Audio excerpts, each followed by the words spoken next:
In 2016, California wife and mother Sherry Papini disappeared for 22 days. When she was found, she told authorities a detailed account of being kidnapped and tortured. Years later, in a stunning twist, Papini pled guilty to making false statements about what happened to her, setting off a media firestorm. Now, for the first time, Sherry Papini is telling her side of the story and revealing shocking new information. Sherry Papini, Caught in a Lie, an ID documentary event, Monday, May 26th at 9 on ID. Set your DVR.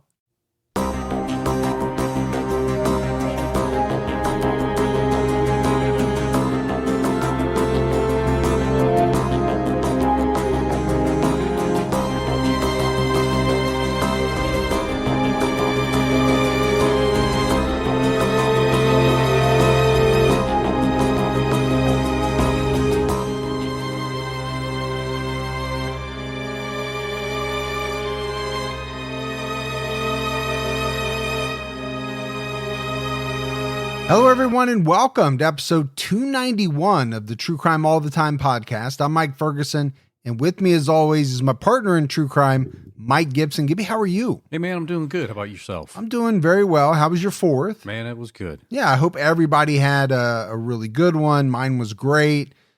Some of our Canadian listeners messaged me to say that they just had their kind of Independence Day or whatever. Canada Day. Canada Day. Yeah. Was it on the 1st? It's on the 1st. Just a few days before ours. Yeah. I wasn't even aware of that, to be honest with you. Yep. So a lot of people celebrating this, in the past week. My birthday's come and gone. Yours is coming up very quickly. Really quick. 7-Eleven, man. 7-Eleven. Yeah. I get a free Slurpee. Do you? If you're born on 7-Eleven. Yep. Hey, let's go ahead and give our Patreon shout outs. We had Rosemary Schwartz. Hey, Rosemary. Anna Campbell. What's going on, Anna? Debbie Seeley. Hey, appreciate that, Debbie. Catherine. Hey, Catherine. Rupert James Hemmings. Well, thank you, Hemmings. Kaylee Diggs. What's going on, Kaylee? Homer. Good old Homer. Joseph Andrews. What's going on, Joseph? Abigail Schwartz. Man, two Schwartz don't make a wrong. Amber Rayborn. What's going on, Amber? Kirsten. Well, hey, thank you, Kirsten. Judy Cowart jumped out at our highest level. Wow, thanks, Judy. Kalina Arroyo. Royal. Naima Cotty. Hey, what's going on, Naima? Deborah Beery. Appreciate that, Deborah. Melody Blankenship. It's Blankenship, huh? Mm-hmm. Okay. Amy Higginbotham jumped out at our highest level. Well, gotta like a Higginbotham. Heidi B. Hey, what's going on, Heidi? Amy Z. Well, thank you, Amy. Sarah Gladding. What's going on, Sarah? Nay Sampson. Well, appreciate that, Samson. And last but not least, Nashley Bernard. Well, thank you, Nashley. So we appreciate the new support. And then if we go back into the vault, this week we selected Mary Beth Butcher. Awesome. Thanks, Mary Beth. Yeah, thank you to everyone. We had some great PayPal donations from Danny. Hey, Danny. Robin Taylor. How you doing, Robin? And Joseph Greger. What's happening, Joseph? So thanks to all of you as well. Gibbs, right now on True Crime All the Time Unsolved, we're tackling one of the most infamous unsolved murder cases. That's the case of Marilyn Shepard and the subsequent trials of her husband, Sam. Yeah, it's going to be a interesting one to do. Jump on over there. Yeah, a lot of people have wanted us to cover it for a very long time. All right, buddy, are you ready to get into this episode of True Crime All the Time? Man, I'm excited. We are talking about Raffi Kodikian and the murder of David Coughlin. It was in July 1999 that two best friends set off for a cross-country road trip together after a camping trip in the New Mexico desert. Went horribly wrong. One of them didn't survive. Raffi told the park ranger who came to his rescue that he killed his best friend because he thought they were dying of dehydration. Investigators didn't believe his story, and so they charged him with murder. So this is a much different type of episode, probably from the normal True Crime All the Time, but extremely interesting. I think people will really enjoy it. Yeah, I found it very intriguing. 25-year-old Raffi Kodikian and 26-year-old David Coughlin were college best friends. Raffi testified that he had known David for about 5.5 years before his arrest. They met through a mutual female friend. According to the Carlsbad Current Argus, He said about his friendship, "We kept each other laughing. That was a big part of our relationship. We'd often finish each other's punchlines." All right. Sounds like me and you. Yeah. I'm always finishing your punchlines. Okay. I appreciate that. It was said that both young men dated the same girl at different times, but it didn't seem to cause tension in their relationship. I just took it that these guys got along very, very well. Yeah. I mean, I think you kind of have to if you're going to go on a cross-country road trip. Yeah, because that can go, aside from, a death, which we're going to be talking about here, Right. but just a cross-country trip or an extended trip with somebody, I think I've said it before. I don't think you really know a person until you've either lived with them, Right. or you've gone on an extended type of vacation with them. Exactly. It's one thing to see somebody at work every day. Yeah. It's another to see them, roll out of the John in their bathrobe. What are they like in the morning? What's Right.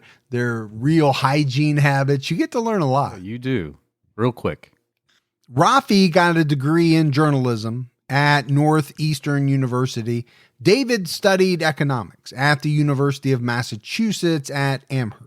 After graduation, Raffi and David lived separately. Raffi in Boston, David in Millis, Massachusetts, but they spoke on the phone almost every day. In their free time, they enjoyed skiing, snowboarding, biking, and going to bars and movies. So it sounds like they really had a strong relationship. Yeah, I think it was strong in college. It sounds like it remained strong after that, which is the hard part, right? Once you graduate, a lot of people start to go their separate ways. Sure. Sometimes it's hard to keep those college friendships strong. The Albuquerque Tribune wrote that during school, Raffi worked as an editorial assistant with the Boston Globe for their living arts section. He worked there for 2 years. Raffi's coworkers at the Globe liked him.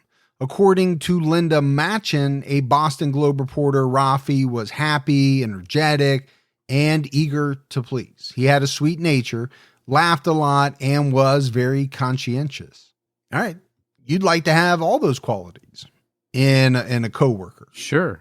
And I think you recognize those in me. Yeah.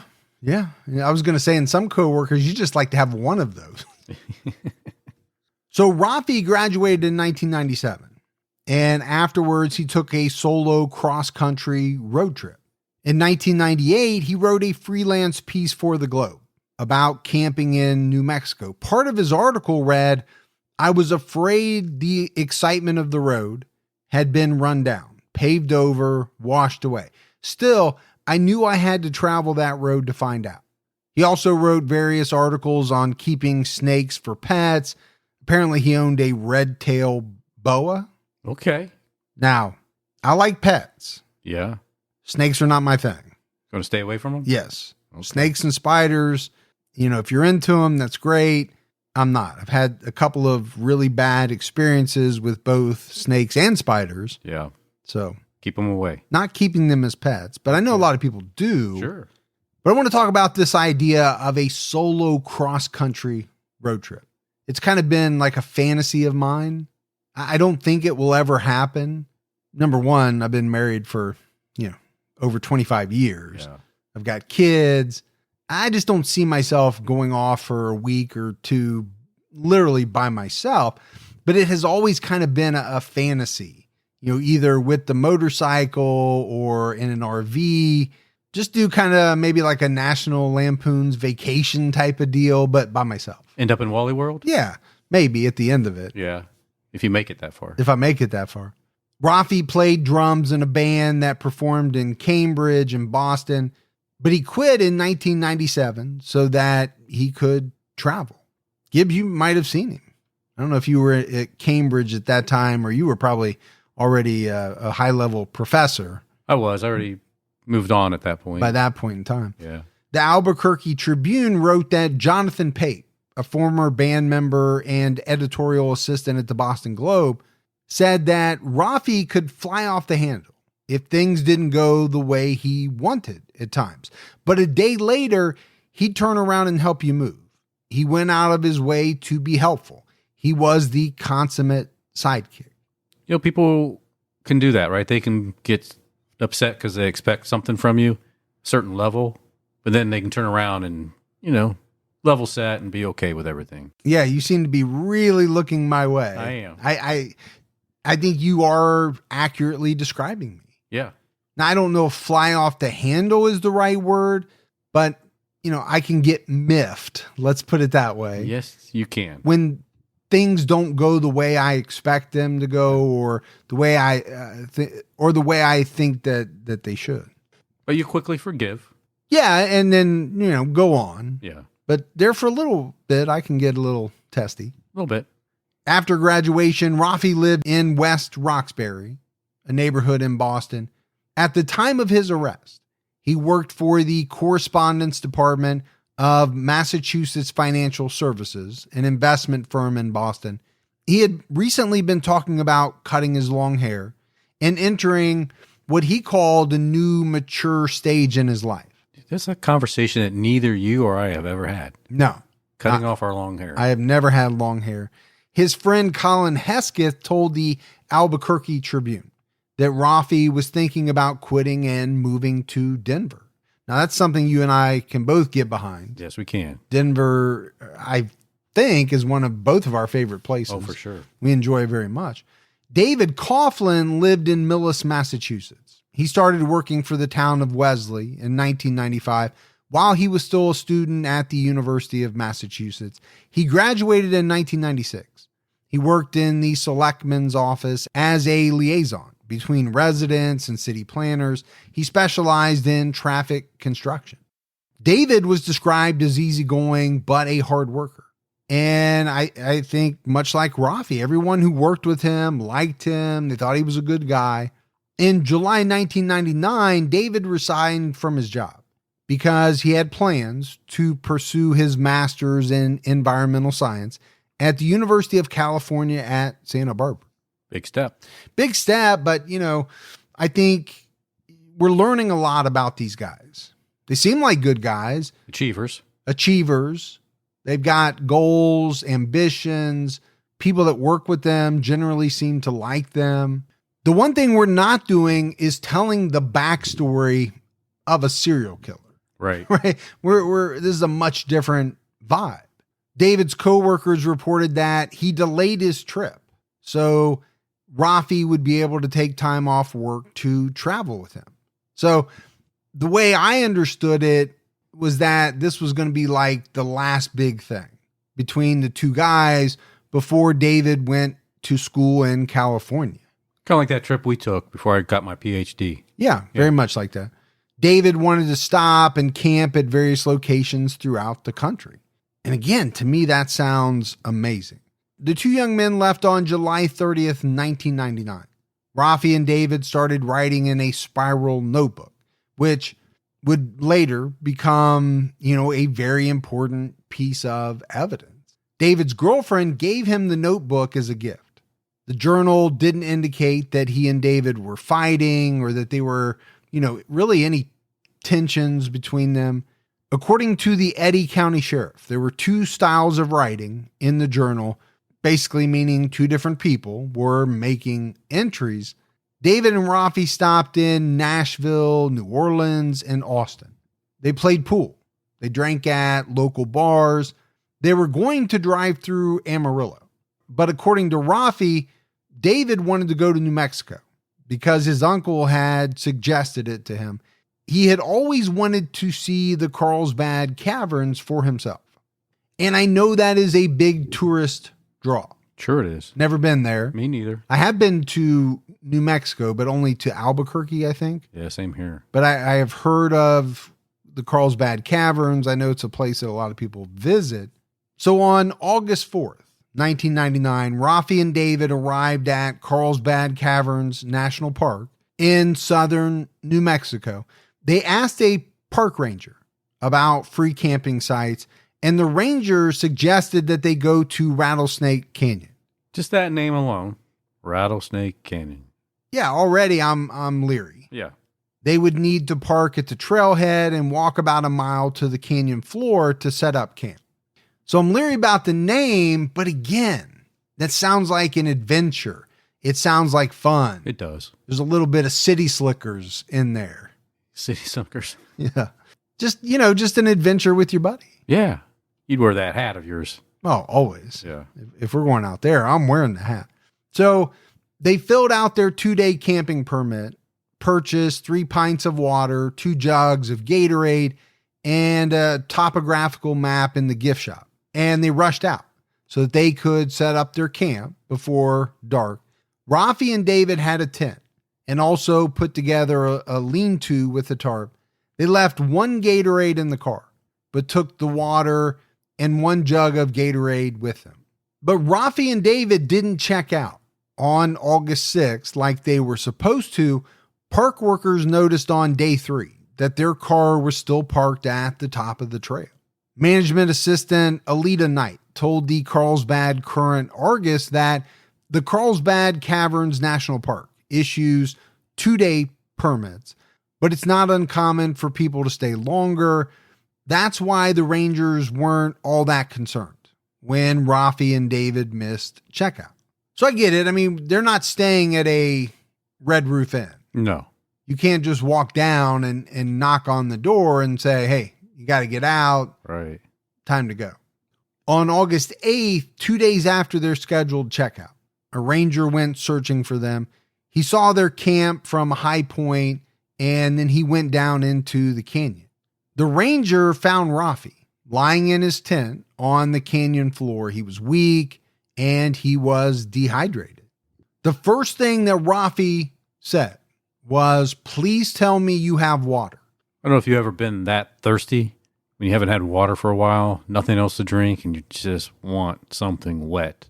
Well, I have been mighty thirsty. Mighty thirsty? I've not been to the level where, you're talking about days. Yeah. That point where, you're so dehydrated. I think a lot of people get disoriented. Things start to begin to shut down inside your body.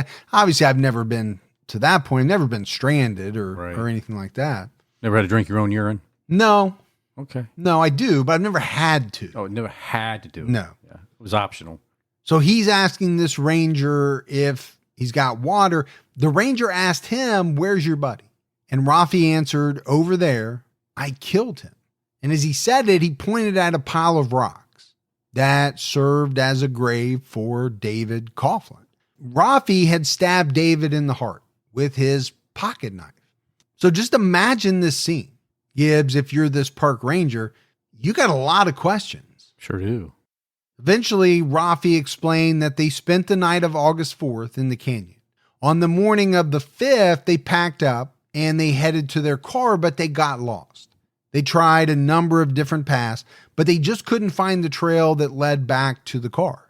And from what I understand, Gibbs, the Rattlesnake Canyon Trail is only marked by, small stones. So it can be pretty easy to miss like trail markers and not really know where the paths really are. Yeah, I've been on some hikes where you kind of not really sure how do you get out of where you're at now. You walk in, you feel good, confident, then you turn around and go, how do I get out of here? Yeah, I rarely get in over my head because I'm pretty good with the layout of this basement. Oh, yeah. You got it down, don't you? Yeah, I've never gotten lost down here, so I'm pretty good. The other problem was neither guy had a compass. Now, they did have this topographical map, right? We talked about that. They bought one, but neither one of them really knew how to read it. Right. So it's one thing to buy a certain type of map, but if you don't understand that map, yeah, you're in trouble. You're in trouble because, well, it's not going to help you. Raffi went on to say that they hiked all day in the heat. They drank all of their water. And it was said that Carlsbad Rangers normally recommend bringing 1 gallon per person per day. But they only brought 3 pints of water. Not nearly enough. Between the two of them. Right. Well, plus they used some of that water to cook their hot dogs. Yeah, they used an entire pint to boil hot dogs the night before. So I think after that, what'd they have? Maybe about a fourth of the recommended water for one day's time for two people. Yeah, not good. Not good. Raffi later testified that they became extremely thirsty. They licked rocks, they ate cactus fruit, and even tried to drink their own urine. But he said neither one of them were able to do it. Well, as you know, it's difficult to drink your own urine. It's an acquired taste. Yeah.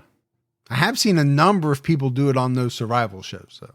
How real all of that stuff is, I don't know. I don't know either. Naked and Afraid.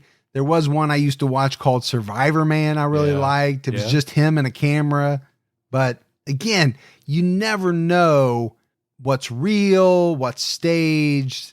You know, reality's not really reality when it comes to reality shows. We found that out. We have. Over the years.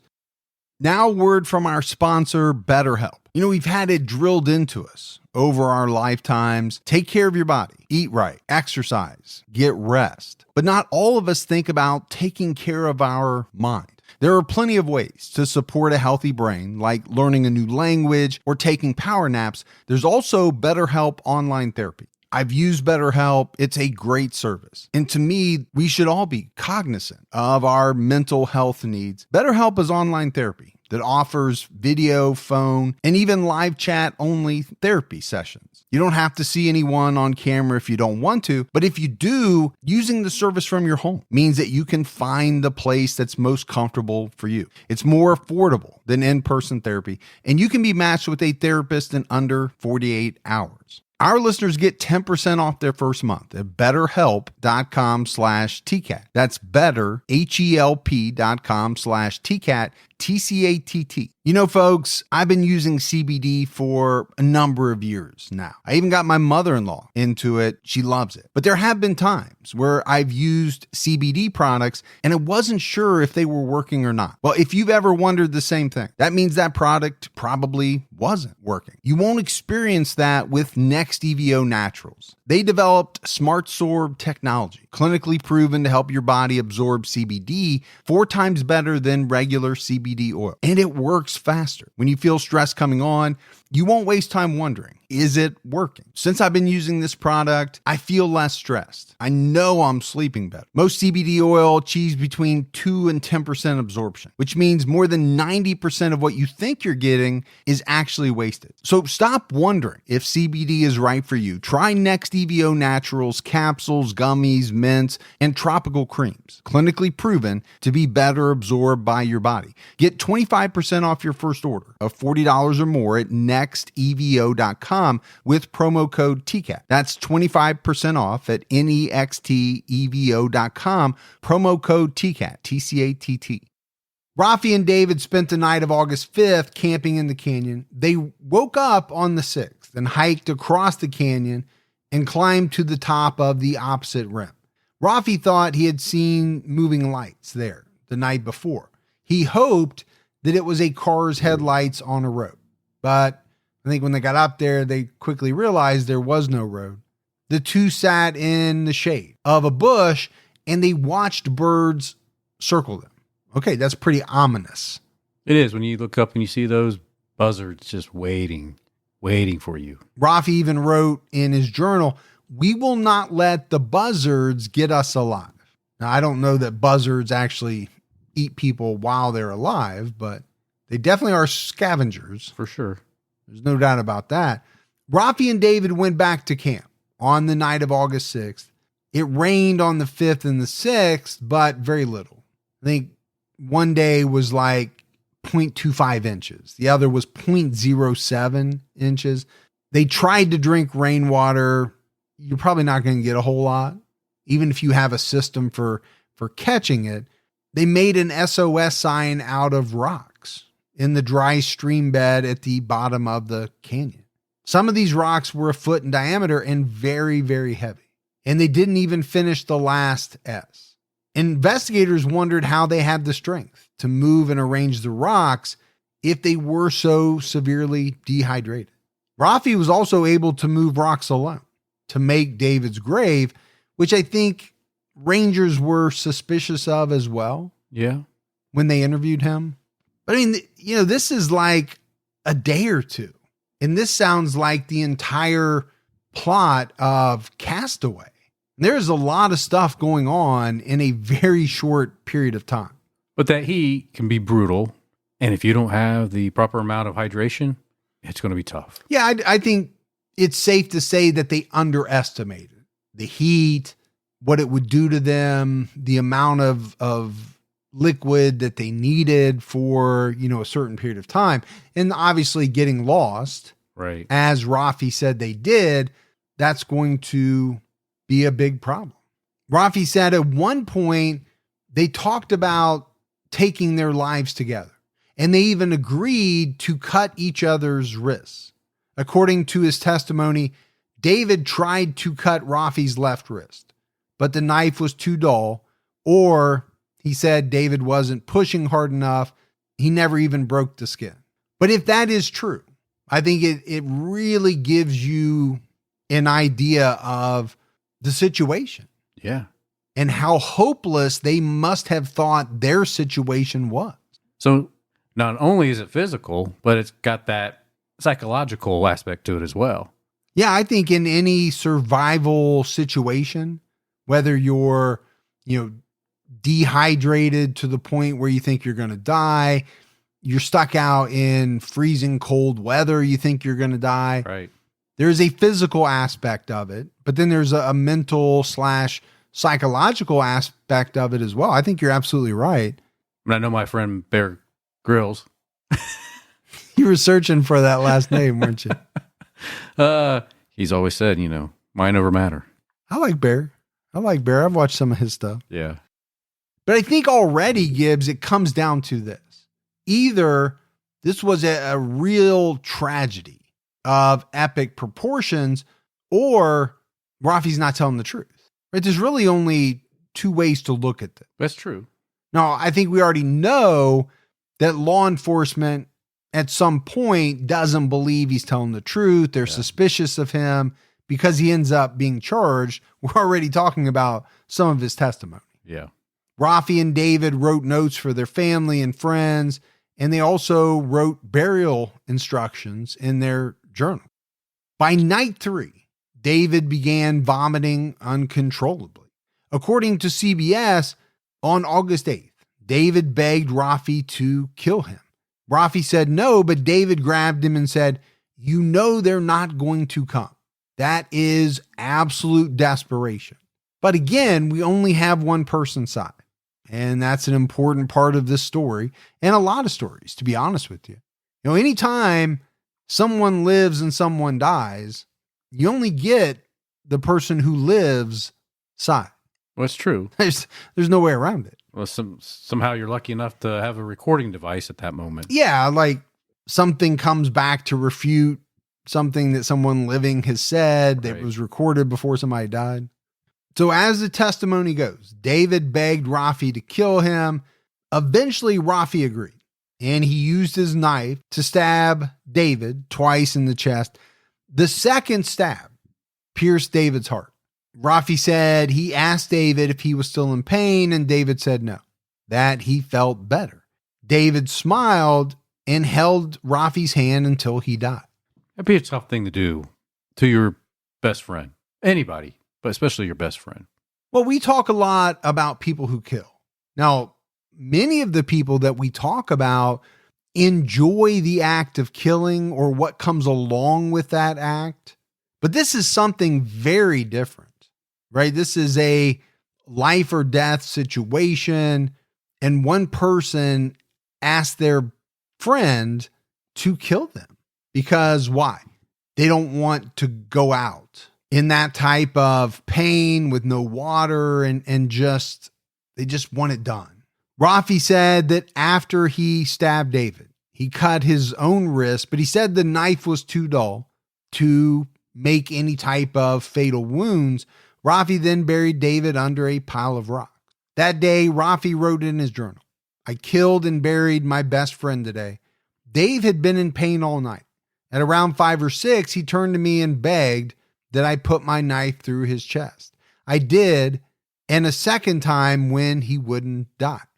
So obviously we said before, right? This journal is pretty important in the scope of this whole thing and the way it played out. Now, at a certain point, is the journal any different than what somebody says on the stand? And I don't know that it is. When it comes to Raffi, right? What he says on the stand, what he writes in the journal, because there's nobody else there to corroborate what he's saying. Yeah, it's his word against no one. Exactly. You either believe him or you don't. Ranger Lance Matson had been looking for the two men on August 8th. And this was the ranger who found Raffi. And this horrifying scene, really, it was just a few hours after Raffi killed David. Matson asked if Raffi had any weapons, and he turned over the knife. According to the Carlsbad Current Argus, Raffi told Matson, "My buddy asked me to do it." And he said they were going to do it together. Matson removed a flat rock from the grave and saw a blue cloth covering what appeared to be a human nose. He also noticed that part of the tent was hanging in a tree. Apparently, the floor of the tent was cut out and was never found. Another park ranger named Mark Macia arrived at the scene 40 minutes after Matson. Raffi was awake. He was conscious. He knew what was going on. It was even reported that his blood pressure was normal, but his pulse and his breathing were high. You know, racy pulse can make you look suspicious sometimes. Yeah, but this is kind of a unique situation. But to be fair, my pulse goes up every time I walk into my doctor's office in here. In the dentist. For some reason, they take my blood pressure at the dentist now. Really? And it is sky high. Every time I go, it's because I don't want to get my teeth cleaned. I hate it. Yeah. I don't think you like going anywhere outside this basement anyway. Well, I don't like going to doctors and dentists and places like that. But you're right. And we said it before, the Rangers were suspicious. Now, number one, if Raffi was so weak, so dehydrated, and had tried to end his life, how could he have had the strength to bury David under a bunch of rocks? Well, no, that makes sense. I mean, because some of these rocks were pretty big and they weighed over 50 pounds. So how do you do that? Yeah, I'm struggling, I think, to do that. Hydrated, fully fed after, a good night's sleep. Yeah. Also, the campsite was roughly about 250 feet from the start of the trail and only 2 miles from the visitor center where they checked in and about 1.5 miles from the trailhead on the Park Scenic Loop Road. So I definitely think, these rangers thought it was very strange that these guys couldn't find, at the very least, the start of the trail and then work backwards from there. 250 feet, Gibbs. It's not very far. It's not. Makes you wonder, was there more to the story, or were they just really that confused? And bad at, not directions, but direction. Because I'm bad at that. Get disoriented. Or disoriented. Yes. Yeah. One of those. You get one, I get the other. But I've always had that problem, and my wife will tell you, getting on the highway, knowing whether I'm supposed to go, let's say, east or west or north or south, knowing where I'm at in relation to where I'm going. Right.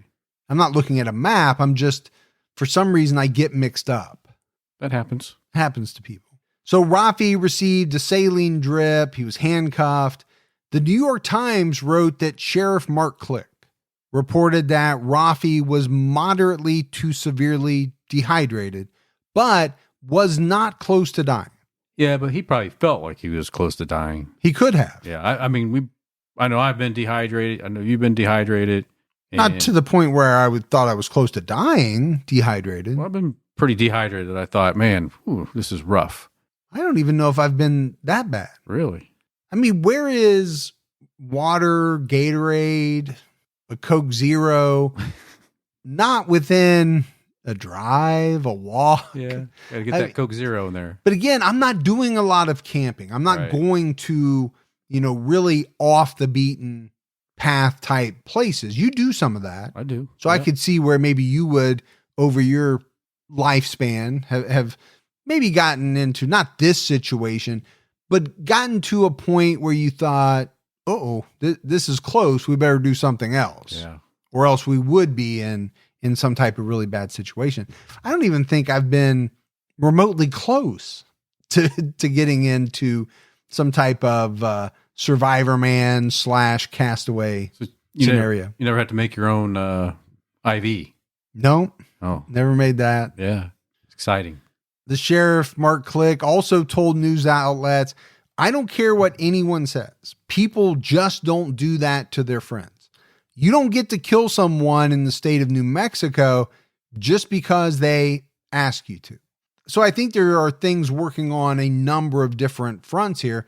Were they suspicious that everything went down the way that Raffi said it had? Yes, I think they were. But, if you examine this statement by the sheriff, I think what he's saying is even if it did go down the way that you're saying it did, you still don't have the right to kill someone simply because they ask you to do it. Yeah. Because, obviously there you're getting into a similar situation as, Dr. Jack Kevorkian. Yeah. Assisted suicide. Yeah. And why, he kept getting in trouble and there were laws against that and that type of stuff. On August 9th, Raffi was charged with an open count of murder.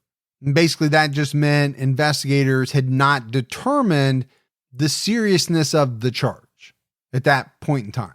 They were calling it murder, but leaving it open as to first degree, second degree, whatever. David's autopsy was performed on August 10th. The medical examiner declared his cause of death to be 2 stab wounds, and he said that the manner of death was homicide. There were no indications that David struggled against Raffi when he stabbed him. Investigators planned on testing David's electrolytic balance, essentially to accurately determine his exact level of dehydration. That's probably a very important factor to know. Well, my thought is, and their thought must have been, if it comes back that he wasn't really all that severely dehydrated, then, this story by Raffi kind of falls apart. It does. It doesn't mean everything that he's saying because it all kind of hinges on David's level of dehydration. Sure, based on the story that he gave. On August 10th, Raffi posted his $50,000 bail, but was not permitted to leave the county. Investigators conducted searches of the property, in the car, and at the campsite on August 10th. So really, if you look at the timeline, things are happening very quickly. Yeah, sometimes you don't see things move that fast in cases. But this one, like you said, is moving pretty rapidly. The U.S. Secret Service examined the journal for fingerprints, and they analyzed the handwriting to see if David actually wrote some of the diary entries. I think that's important as well.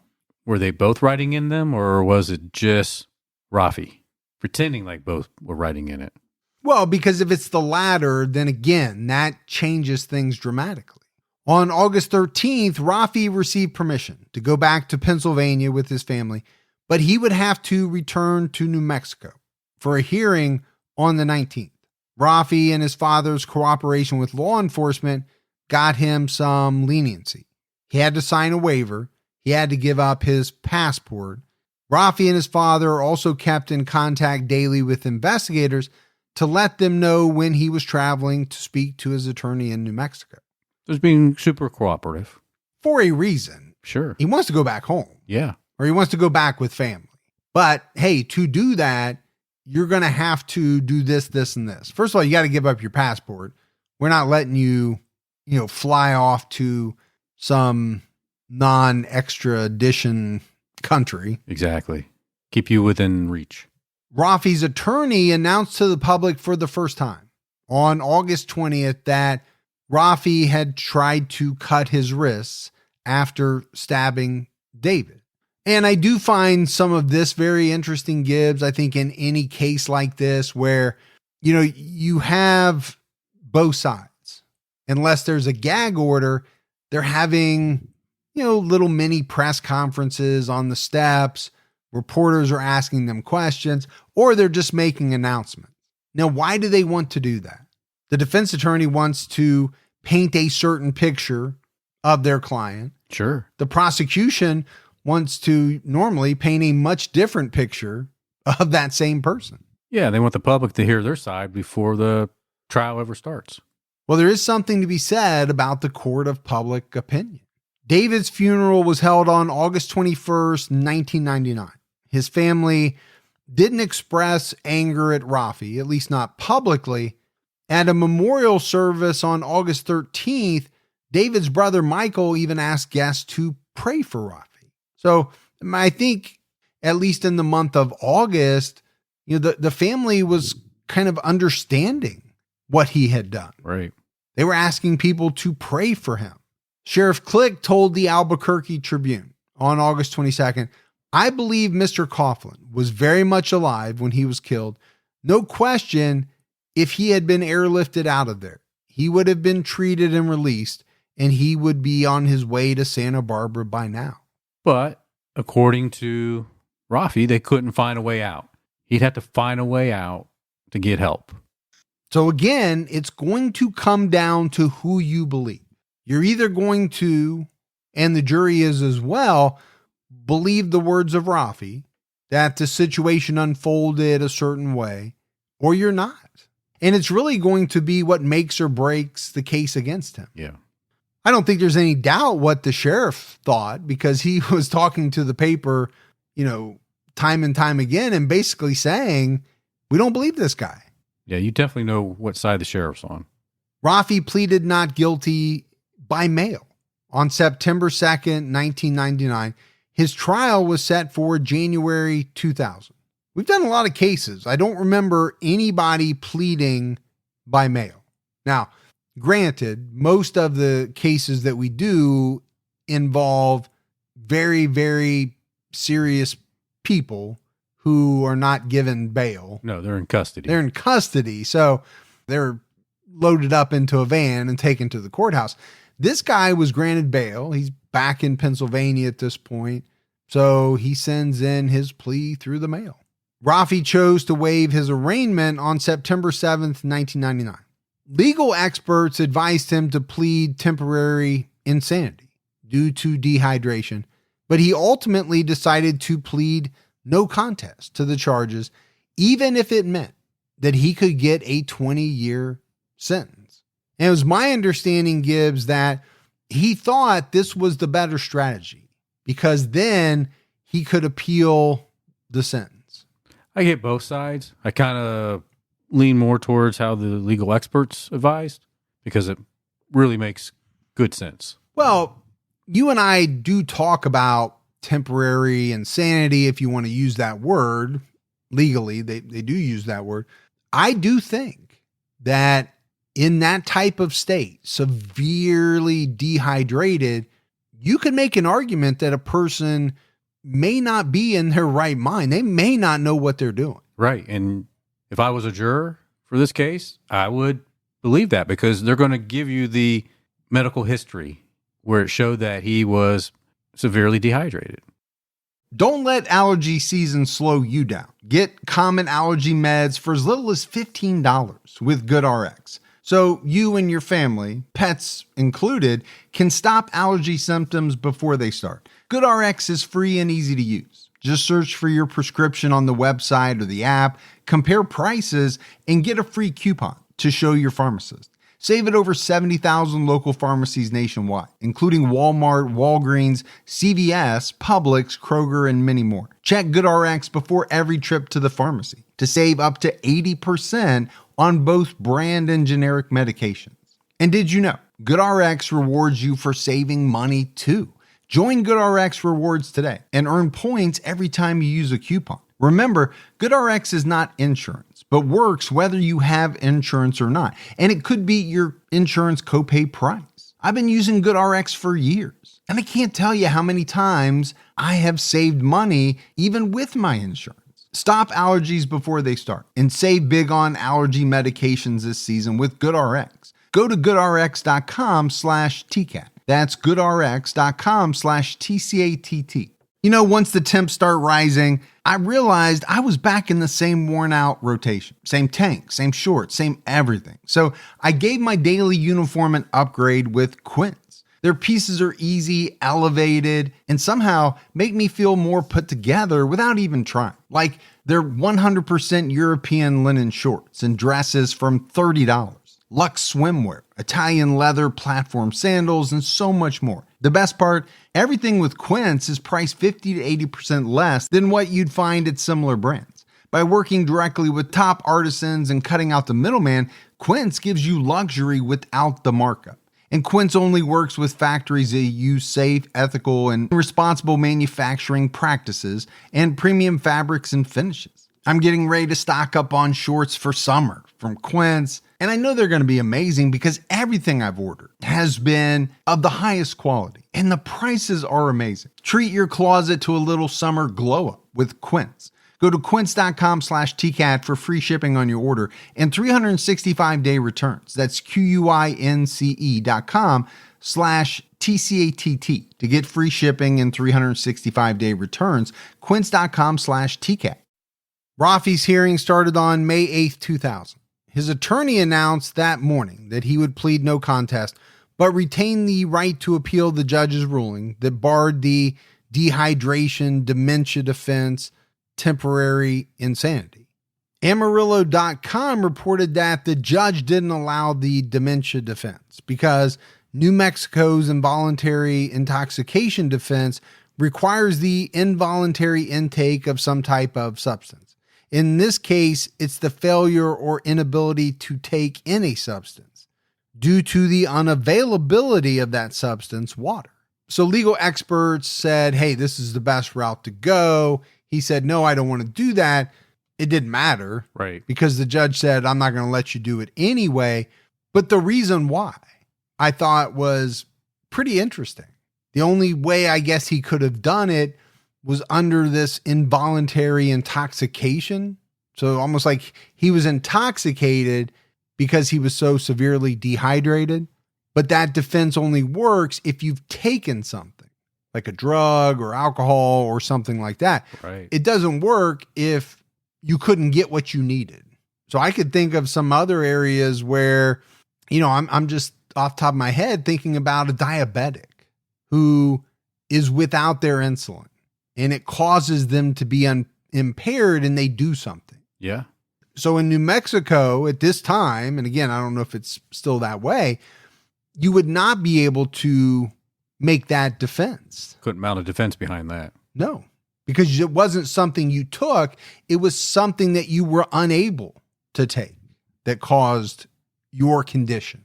The prosecution, led by Les Williams, initially suggested that Raffi killed David because David admitted that he cheated with Raffi's former girlfriend and Raffi killed him in a fit of rage.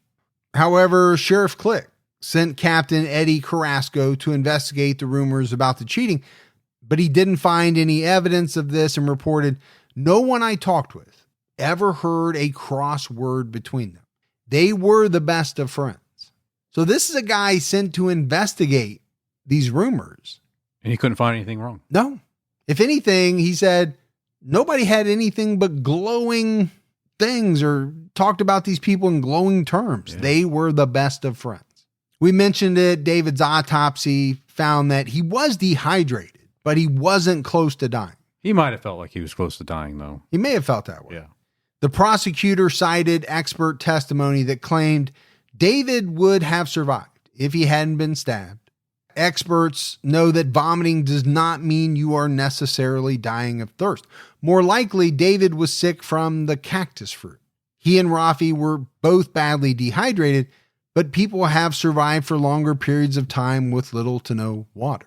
The key thing about that was experts know. Yeah, I like where your head is at on this. If you're a layperson and you are severely dehydrated, do you know how close you are to dying? Do you know that you have 6 hours, 12 hours, a day and a half left? All you know is that you're in big trouble, perhaps. Yeah. And if you are vomiting, you're thinking, I'm losing fluids I can't afford to lose. So I do think it's a very good point that you're making. Just because experts know something doesn't mean that, John Q. Public camping for the first time knows that. Park rangers testified that Raffi was coherent when they found him lying in his tent, despite the heat and the dehydration. The trail markers were within view of the camp, about 80 feet apart. They said that you could also see the park roads from the top of the ridges that surrounded the campsite. So, I think it's obvious, and we've already said it. They really doubted Raffi's story that they got lost. They testified that the two men were just half an hour by foot from their car, but they did admit that these two guys didn't have the proper camping supplies that they should have had. I get it. It's going to make me doubt the story too. If you can sit there at the campsite and look out and see, oh, right there is the trail head. Oh, wait, over there's the road. You can't see it probably from where you're at. You can't see the car. It's right. 30 minutes away. But, much like your experts with water, these are guys that work in this national park day in, day out. Sure. They know the lay of the land. So I think you and I are kind of not picking a side here. We're giving pros and cons on different things. Could you get lost 30 minutes from your car? Yeah. Yeah, I think that's definitely possible. And if you were in like a really thick woods, I think it'd be even more possible. I think the one thing that does throw me is the trail marker 80 feet away and the trail head kind of 250 feet away. If you can see those things, do you not know kind of where you're at? But if you're severely dehydrated, can you see those things? Or can you see them but not understand what they are? Yeah, but were you severely dehydrated when you figured out we're lost? Well, that's true. Because I don't know that they were at that point in time. I think Raffi's saying they got severely dehydrated because they were lost. They're making SOS signs, moving big rocks. You could see why authorities would think some of that stuff is suspicious. Yeah. Prosecutors showed video of investigators removing the rocks from David's body. The video also showed David's bloody shirt. Raffi's attorney, Gary Mitchell, explained that the murder was part of a death pact, and Raffi was planning to end his life after killing David, but he was too weak. The defense compared what happened to soldiers in combat who commit mercy killings. Gary said that David and Raffi were placed in an absolutely horrible situation of total hopelessness. And again, I go back to my earlier statement. You either believe Raffi or you don't. You know it's going to come down to that for the jury. Mitchell argued that Raffi and David didn't have much experience with survivalism and the outdoors. They were under extreme distress and thought that they were going to die. The defense also criticized the National Park Service for the low quality map. They did find the topographical map at the campsite, but Raffi testified that he didn't think it was theirs because he thought they burned the map when they started a fire to try to get help. Well, what Raffi says doesn't make any sense to me because if he knows there's another map, it's a map of the park. Why else would it be there? His or not, it's a map of the park. I find that strange. Just pick it up and open it up and see if you can utilize it. Well, according to CBS, a neuropsychologist testified that Raffi wouldn't have been able to read a topographical map because of how his brain processed information. He might as well be reading a text in Greek. That's what the neuropsychologist said. And I'm assuming this was later on, once he was experiencing the dehydration. And that's the reason why his brain wouldn't process it. Not that normally he couldn't have processed it. And that makes sense with the dehydration. The defense argued that their lack of survival knowledge made the circumstances feel even more extreme for them. They said Raffi and David assumed that since they were in the desert with no water and with buzzards circling overhead, they were going to die. The New York Times wrote, with almost no wilderness experience to draw upon, Coughlin and Kodikian framed their predicament in terms of a Hollywood Western or a Warner Brothers cartoon. I get that. I can see that being something that they thought because you see it in movies all the time. You look up, the buzzards are circling you, you have no water, you feel like any moment you're going to die. Well, that's certainly the picture that the defense wanted to paint. Medical experts testified about heat-related panic and how it could have put Raffi and David in a mental state that would cause them to make irrational decisions. Okay, I've never heard of heat-related panic, but I could definitely see where the heat and the lack of water could really mess you up. I mean, I've just been super hot, probably near like maybe having a heat stroke. Yeah. And I know what that's done to me. And I've eaten pretzels where they made me really thirsty. These pretzels are making me thirsty. Yeah. Raffi's testimony was an important part of the sentencing hearing. The Carlsbad Current-Argus reported that according to Raffi, David said, "You've got to end this. Quit messing around. Get the knife." Raffi said, "I did." And then David said, "Now put it through my chest." Raffi said that he was bawling the whole time. Raffi testified that he buried David so that the buzzards wouldn't get to him. And in his testimony, he described how the pair got lost. He said they woke up at 8 a.m. on August 5th. They went down the wrong trail and had to come back, but they wasted several hours trying to find the trail. They followed a series of stones because they thought they would lead to the exit. But apparently the stones were part of some abandoned trail. They thought they saw headlights, and they spent most of the day trying to get to that area. That's when they found out that there was no road. They thought someone would find them the next day. But when they woke up in the morning, they decided they didn't feel comfortable sitting around waiting for help. And he said they spent Friday on what he called wild goose chases. So wasting a lot of energy. Now, it's pretty vague. Yeah. But you can infer from that, yeah, they were wasting a lot of energy. They were trying this, they were trying that, but none of it panned out. He just didn't go into a lot of specifics. And maybe those trail openings they went down where they thought those were the ones 80 feet away and said, "Oh, we don't want to do those. We've already did that before." If they didn't have a good memory of what they did the day before. The Carlsbad Current-Argus wrote that at another point, they thought they saw bottles of water lined up on the other end of the canyon. They ran towards them, but there was nothing there. Raffi said, "When we got there, they were gone. We thought someone was playing a trick on us. It was ridiculous, but those were the thoughts we had. We just kept talking about the Gatorade in the car and how good it was going to be." Yeah, they were definitely dehydrated. If what he's saying is correct. Exactly. Yeah, because it almost sounds like a mirage. Yeah.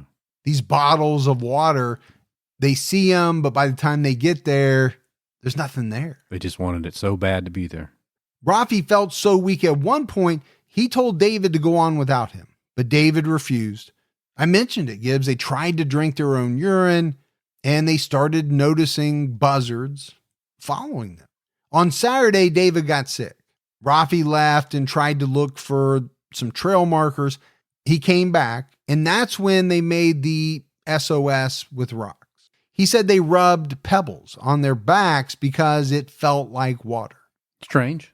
Yeah, I'm trying to imagine that sensation. I don't see how it would feel like water. Maybe if the pebbles were in the shade, would it be cool? I don't know. I don't know either. On Saturday, they thought they were going to die. David tried to slit Raffi's wrist, but it didn't work. David spent the night sick and in pain. Raffi said he spent the night on his hands and knees vomiting. I had to pick the vomit out of his mouth for him because he couldn't. That's a friend. That is a friend. And I will say, we've played a little bit of devil's advocate here. Is Raffi telling the truth? Is he not telling the truth? What I will say is if it went down like this, that would be heartbreaking. Not only to know that you're in a really rough spot, but to see your friend who seems as though he's having an even tougher time. Yeah. To where you don't think he's going to make it. He doesn't think he's going to make it. And it was on Sunday morning that David asked Raffi to kill him. Raffi told the court, "What I thought I was doing was keeping my friend from going through 12 to 24 hours of hell before he died." Raffi said that he moved the rocks to bury David because it was the last thing that I could do for him. It was not something I chose to do. It was something I had to do. After that, he said he lost consciousness. He said, my will was gone. I was just waiting at that point. According to the Carlsbad Current Argus, Raffi testified and said, we hadn't planned on doing any serious backpacking, so I didn't take all the supplies I had. He admitted that they made a big mistake by not analyzing their surroundings on the hike down to the campsite. The prosecutor asked Raffi, it wasn't mental illness that made you kill him, it was mercy. And Raffi answered, yeah, that's the way I see it. I was thinking how bad it would feel to be dehydrated like that. Then on top of that, have severe vomiting. David probably felt like he wanted to die. Or he was dying. He was close to dying. That's probably how he felt. Yeah. Now, experts said that he wasn't as close as maybe he thought. But again, back to your earlier point, when you're in the middle of it and you're no expert, all you know is I feel like I'm dying. Yeah. And I don't want to feel like that anymore. Or maybe I don't want a half a day, another day of this if I'm going to die anyway. So let's do it now. Put me out of my misery. I think that's what Raffi is saying happened. Prosecutor Williams held up the pocket knife during his closing argument and said he did not kill himself after he killed his friend. Actions speak louder than words. He didn't really feel there was no hope because he didn't kill himself. This defendant is not an evil person. He's not a bad person, but he did a bad thing. Again, a little different than most of the trials, the closing arguments, right? That we would talk about on a normal true crime all the time. Most of the time you'd have a prosecutor who is saying this is the most evil person that I've ever prosecuted in my 30 years. He's saying the opposite. This is not a bad guy. He just did a really bad thing. On May 10th, 2000, Raffi Kodikian was sentenced to 15 years with 13 years suspended and 5 years probation, which was the maximum under New Mexico law, with the condition that if he violated parole, he would have to serve the full 15-year sentence. The judge suspended the sentence because he felt like Raffi wasn't a danger to society, and he had expressed remorse for what he did. Gary Mitchell cried as the sentence was read, but admitted that it was fair. Judge Jay Forbes told the court Raffi Kodikian's conduct in this situation caused the life of David Coughlin to end. Mr. Coughlin was a particularly vulnerable victim, and the impact on his family is never and will never be forgotten by them. He had a conscious and rational understanding of what he did at the time he murdered David Coughlin, but Raffi's remorse is genuine. I don't question that. So again, I think another powerful statement. For me, to boil it down, he's saying this guy knew what he was doing. He did it willingly, but I believe he did it because he didn't want his friend to suffer, and he feels really bad about it. And I think you can see the judge's feelings in the sentence. Okay, 15 years, that's a long time. It is. But when you suspend it as a judge, I think you're saying, I had to do this, but I don't believe this guy should have to serve it. And that says a lot. David's family didn't attend the hearing, but did prepare a statement. It read, "We can think of no reason why Raffi would have wished David any harm or pain. Moreover, we cannot presume to know what transpired or the thoughts and emotions the two experienced during the days before David's death. To be sure, we have questions. However, we find it difficult to believe there was any malicious intent." Wow, that's a big statement from the family. Yeah, and I think it falls in line. And maybe the judge took that into account. I don't know. Raffi participated in a press conference after the hearing, spent the day with his family, and then reported to jail at 5 p.m. He was transferred to the New Mexico State Prison. He told reporters, "I feel that anybody in my position who would turn their back on their friend wouldn't have been deserving of coming out of the canyon in the first place." He said about David, "I still love him. I always will. It should have been both of us. It's not fair that only one of us made it out. Raffi's attorney said they didn't want to appeal because it would be too dangerous.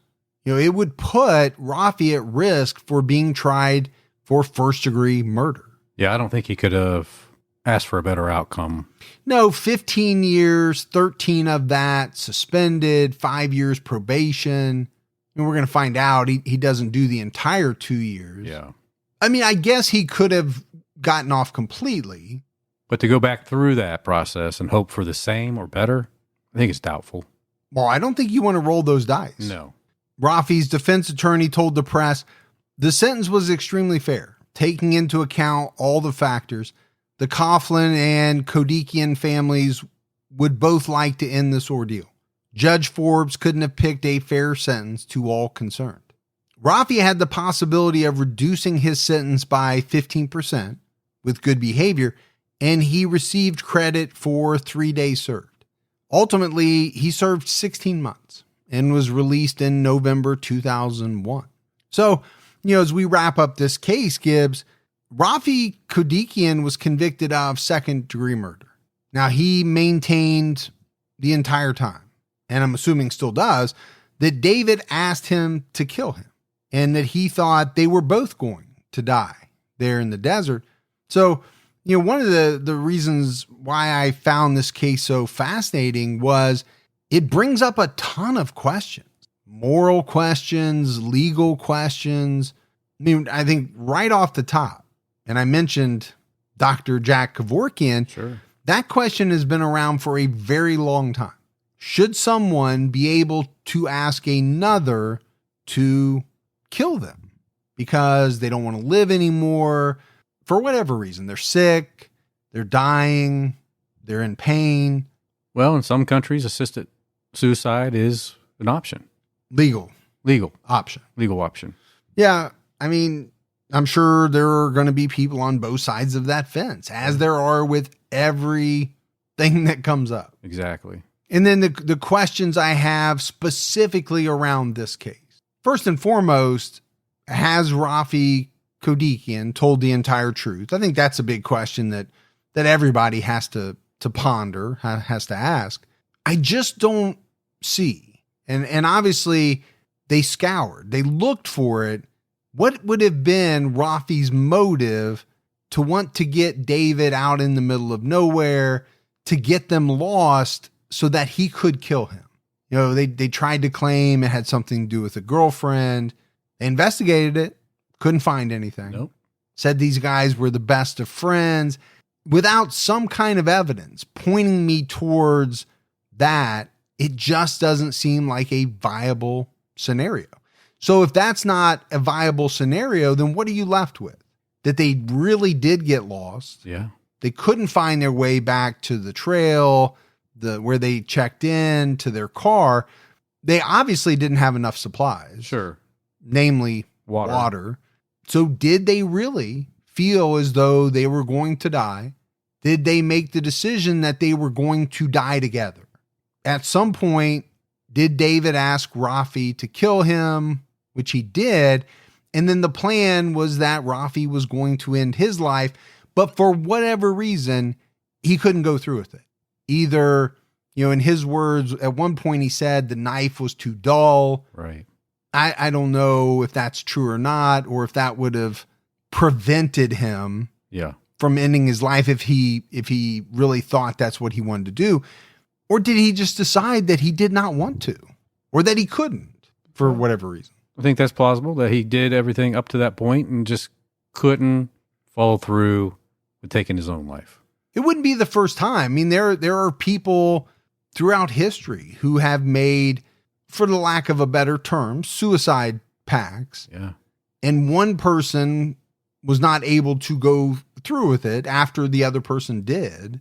Now, this is a little different. It seems as though they believed they were in a dire situation, but even then, maybe he just could not get himself to that place where he could harm himself in that way.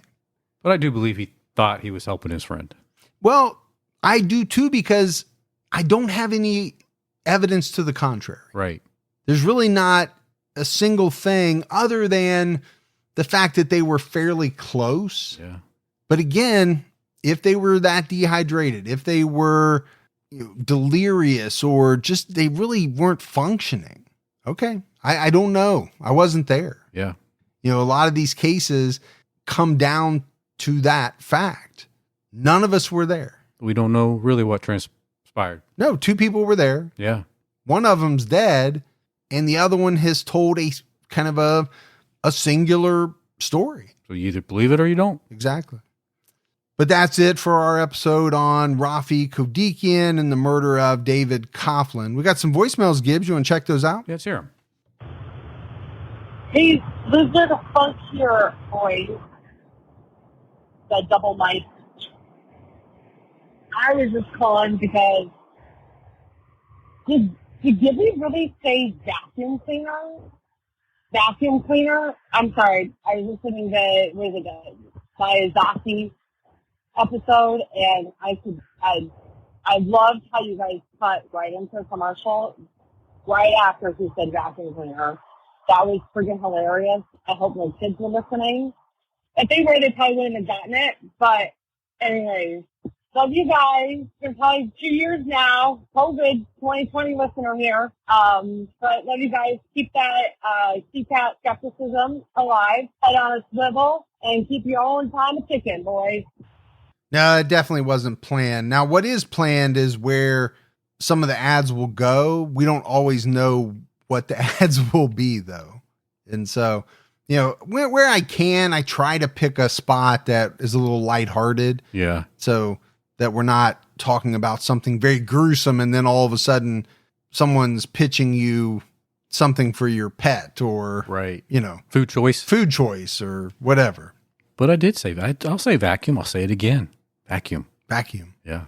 Hey, this is Brittany calling from South Carolina, and I was just listening to y'all's, I went way back, had never listened to the early episodes, and I was listening to the Lacey Peterson, and I just started dying laughing when Gibby says Debbie does the donkey, and it was just kind of the first instance from what I've heard now, going back and listening to those early episodes of him kind of showing his humor. And anyways, I've been listening to you guys pretty nonstop for a few months now, and I'm just so glad I finally found you. I love the justice that you do telling the victim's story, and I think that you guys just do a great job. You have a really good energy together, and just keep doing it. So thanks so much. Keep your own time ticking. Gibbs, I actually don't even remember that. I don't either. But that episode has been, a number of years ago. It's kind of funny what we forget. I know. But it's always interesting to hear somebody call in or email me about something that happened in episode 10 or 20 or 30. Love it. When we're on, episode 290 something. Exactly. So that's cool. Keep on listening. Yeah, absolutely. Appreciate you. Hey, Mike and Gibby. This is Rachel. I live in Columbia, Tennessee, which is about 45 minutes south of Nashville. And I have been listening for a few months now, so I have a lot of catching up to do. I'm only on episode 122 of True Crime All the Time. I haven't even touched Unsolved yet. So I have a lot of anticipation for the next few months. Hopefully I can binge listen to it while I'm in the car, which I do. I'm a home health occupational therapist, and so when I'm in between patients, driving from one to the next, I am listening to you guys. I did want to make a comment, Fergie. Thank you so much for saying the word corroborate correctly. You don't know how much it bugs me to hear even police officers, newscasters, even TV shows about true crime will say corroborate with a W. There is not a W in that word. It is corroborate. So thank you for saying that correctly. All right, you guys stay safe and keep your own time ticking. Well, I appreciate the kudos, but it is probably one of the few words that I actually get correct. I've had a bad streak lately with Glasgow. I got a lot of, what over that. I'm still not even sure exactly how to say it. Banger instead of Bangor, which I still have a hard time saying it. But we do work with your vocabulary now and then. We get through it. I didn't even understand what you just said. Right before the word vocabulary, there was a kind of a weird mumble, stumble. That's what we do, man. Hey, we are who we are. Exactly. I think it's safe to say we're at an age where we're probably not learning a bunch of new words. Now, we do try to get better. I'm not saying that, but... You did buy me that Hook on Phonics set. Yeah. Yeah, hooked on phonics. Yeah. And then you got hooked. I did. All right, buddy. We had nothing in the mailbag, so that is it for another episode of True Crime All the Time. So for Mike and Gibby, stay safe and keep your own time ticking.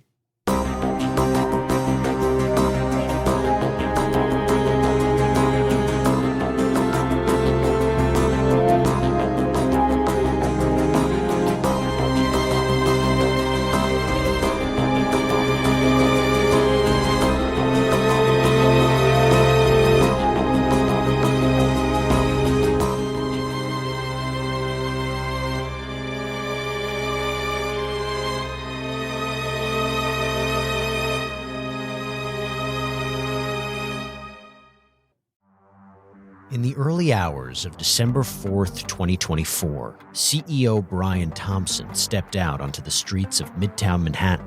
This assailant pulls out a weapon and starts firing at him. We're talking about the CEO of the biggest private health insurance corporation in the world.